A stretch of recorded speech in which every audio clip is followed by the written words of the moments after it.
दोस्तों कैसे हो आप लोग। उम्मीद है कि बहुत अच्छे होंगे। दोस्तों आज के वीडियो में मैं रेलवे सेक्शन कंट्रोलर पर बात करूंगा, जो कि आप देख सकते हैं कि इसका एग्ज़ाम फर्स्ट टाइम हुआ है और ये नया पोस्ट क्रिएट किया गया है। जो कि ये पोस्ट हमेशा से जो प्रमोशन वाले लोग हैं, चाहे वो स्टेशन मास्टर हो चाहे ट्रेन मैनेजर की प्रमोशन से ही ये लोग बनते थे। बट अब की बार रेलवे ने फैसला किया है कि हम ये जो सेक्शन कंट्रोलर है इनको हम डायरेक्ट यानी नए जो बच्चे हैं जो रेलवे की तैयारी कर रहे हैं उनसे भरा जाएगा। और स्टार्टिंग में ये जो वैकेंसी है ये 368 इन्होंने दिया है, जो कि बहुत ज़्यादा इसमें वैकेंसी नहीं होने वाला है।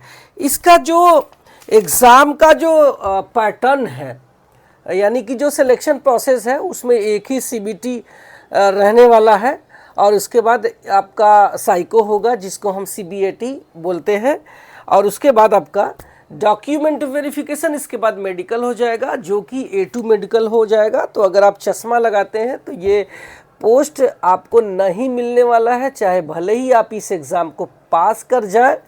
तो आपको बता दूं कि इसका जो मेडिकल स्टैंडर्ड है ये A2 है। तो अगर 6/9 से कम आपकी आंखें रही तो आपका सिलेक्शन नहीं होगा मेडिकल में, क्योंकि ये एक सेफ्टी कैटेगरीज का पोस्ट है। इसका सीबीटी जो हुआ है इसने इस आरआरबी जो एग्ज़ाम होते हैं, रेलवे के जो एग्ज़ाम होते हैं, इसकी दिशा ही बदल दी है। मतलब आप ये सोचो एक परंपरा है, परंपरा थी कि रेलवे की जो परीक्षा है इसको अगर पास करना है तो मैथमेटिक्स, रीजनिंग और जीके जीएस आपकी तैयारी अगर ठीक ठाक है, इन्हीं पर तैयारी है तो आपका सिलेक्शन हो जाएगा। बट इस सेक्शन कंट्रोलर में एक नई परंपरा आ गई, वो आ गई इंग्लिश के सवाल डाले जाने का। इससे क्या हुआ कि जिन छात्रों की पहली पसंद रेलवे की परीक्षा पास करना थी, वैसे छात्र जिनकी इंग्लिश कमज़ोर है उनकी पहली पसंद थी। लेकिन जब इस एग्ज़ाम में इंग्लिश के सवाल उसी तर्ज पे पूछ लिए गए जिस तर्ज पे एसएससी, बैंकिंग या दूसरे एग्ज़ाम में पूछे जाते हैं, तो अब सवाल ये उठता है कि जिनकी इंग्लिश कमज़ोर है तो कैसे क्या करेंगे। तो आपको अगर फ्यूचर में तैयारी इसको करना है तो आपको इंग्लिश का जो पोर्शन है उसको मजबूत बनाना होगा।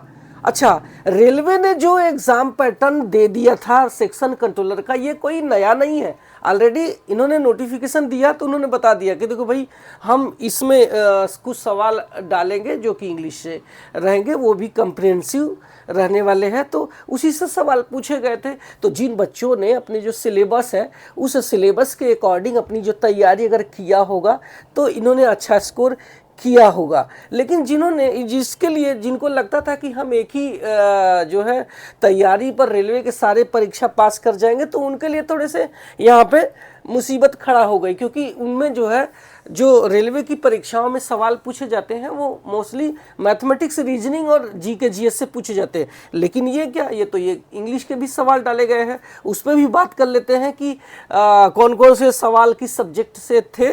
तो सब्जेक्ट वाइज तो डिटेल में बात करेंगे तो बहुत ज़्यादा आपका टाइम लॉस हो जाएगा।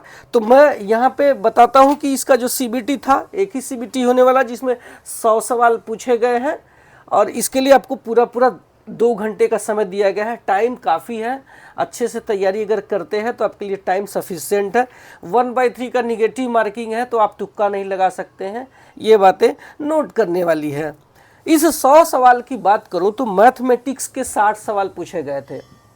अब ये जो 60 सवाल पूछे गए थे ये कोई अलग से नहीं था। एग्ज़ाम का जो लेवल था ये मॉडरेट था, बहुत ज़्यादा हार्ड नहीं था, बहुत ज़्यादा इजी नहीं था। अगर जिन्होंने बहुत अच्छे से तैयारी अगर कर रहे होंगे और उन्होंने प्रैक्टिस किया होगा तो ये सवाल आसानी से सॉल्व किए हैं। और मुझे लगता है कि 50 के आसपास सवाल सही कर सकते हैं अगर आपने मैथमेटिक्स के अच्छे से तैयारी किया होगा, क्योंकि इसमें थोड़े से कैलकुलेशन ज़्यादा थे बट इतना कठिन नहीं था जितना कि मतलब आसान कठिन हो सकता है। तो इतना कठिन नहीं था, आसान था, सॉल्व किया जा सकता था। दूसरा, इसमें 20 सवाल आपका मेंटल रीजनिंग के था और रीजनिंग भी आपका यही वाला था जो बाकी सब परीक्षाओं में पूछे जाते हैं। सबसे ज़्यादा परेशान करने वाला जो टॉपिक था ये था लॉजिकल कैपेबिलिटी का, जिसमें आपका 20 में से 15 जो सवाल थे ये आपके सीधा सीधा इंग्लिश के पैराग्राफ से पूछ लिए गए थे। तो जिन छात्रों की इंग्लिश कमज़ोर है, बहुत ज़्यादा अच्छी नहीं है, काम चलाऊ है, उनके लिए बहुत ही पेचीदा हो सकता है, क्योंकि उसको समझना बोले तो बड़ा भारी टेढ़ी खीर है। तो यहाँ पे 15 जो सवाल है ये पूछ लिए गए थे। तो अगर 15 सवाल ही आपने छोड़ दिए या फिर आपके गलत हो गए तो यकीन मानो ये जो पोस्ट है ये बहुत कम है, 368 पोस्ट है। तो इसके लिए हमको अच्छा जो कट ऑफ है उस पर बनाना पड़ेगा, क्योंकि इसकी जो मेरिट है उसी सीबीटी के मेरिट के आधार पे ही हमारा जो सिलेक्शन होने वाला है। ठीक है, तो आपका यहाँ पे थोड़ा सा गलतियाँ जो हुआ है उसकी वजह से आपका सिलेक्शन रुक सकता है। बट जिन्होंने अच्छे से तैयारी किया होगा उन्होंने अच्छा स्कोर किया होगा। एग्ज़ाम का लेवल बिल्कुल ही मॉडरेट था, हाई नहीं था, बहुत ही लो भी नहीं था। तो आपका सिलेक्शन अगर आपने अच्छे से किया होगा तो हो सकता है। अच्छा, अब बात करते हैं कि कितना सेफ स्कोर होगा, कितने नंबर पे सिलेक्शन हो सकता है।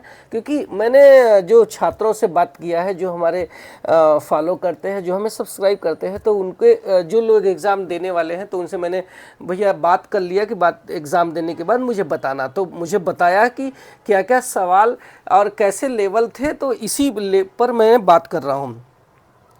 तो मैथ और रीजनिंग तो ईजी थे, जिसमें कि आपका 60 और 20 सवाल तो यही हो गए, तो 80 सवाल तो यही हो गए हमारा। और बात होती है लॉजिकल कैपेबिलिटी का 20 सवाल। तो अगर हम इन दोनों ही मिला ले, सिर्फ मैथ और रीजनिंग, तो ही 80 हो जाता है। तो इसका मतलब है अच्छी स्थिति में है।